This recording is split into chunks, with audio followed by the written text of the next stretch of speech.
देखिए, समय के महत्व को समझना चाहिए। अगर समय के महत्व को आप नहीं समझते हैं तो बहुत दिक्कत आती है। कल जैसे देखेंगे कि आईसीसी वर्ल्ड कप हो रहा है, तो आईसीसी वर्ल्ड कप जो हो रहा है, तो कल श्रीलंका और बांग्लादेश के बीच मैच था।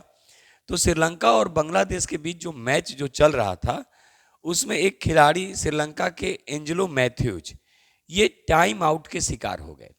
टाइम आउट क्या होता है?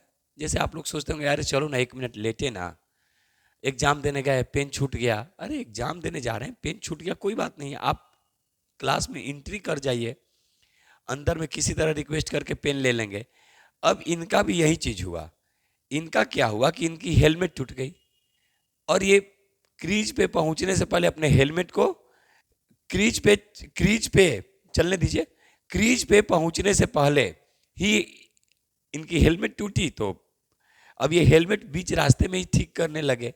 अब ये बीच रास्ते में जो ये ठीक करने लगे, तो इनको खुद सोचना चाहिए था कि हम क्रीज पर आकर हेलमेट को ठीक करें। आई बात समझ में?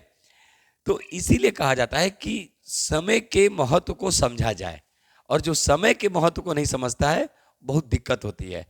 अब ये बेचारा खिलाड़ी, इसको क्या कहेंगे? एक तरह से बुर्बकी कहेंगे, बकलोल कहेंगे, जो भाषा में बोलना है बोल दीजिए। अब ये रास्ते में ही अपना हेलमेट सही करने लगा, और क्या हुआ? इनको आउट करार दिया गया। तो याद रखिएगा, टाइम आउट का मतलब क्या होता है? आईसीसी का जो नियम है, उसके तहत विकेट गिरने के बाद लगभग कहा जाता है 2 से 3 मिनट के अंदर, ठीक है, क्रीज पर आना होता है। अगर आप नहीं पहुंच पाए, क्रीज पर बोल रहे हैं, फील्ड में नहीं, क्रीज पर, जो जहां पे बैटिंग और बॉलिंग होते हैं, आना होता है। अगर नहीं आइएगा तो आपको टाइम आउट के तहत आउट करार दिया जाएगा।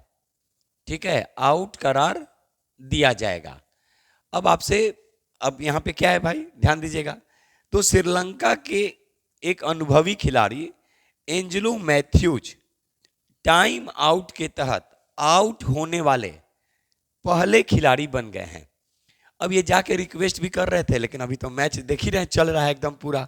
बांग्लादेश भी सोचा होगा कि चलो एक को खिलाई भी नहीं, हम आउट कर दिए। तो एक बार फिर बोल रहे हैं, समय के महत्व को समझना होगा, और यहां से आपको समझ में आ गया होगा कि समय का महत्व क्या है।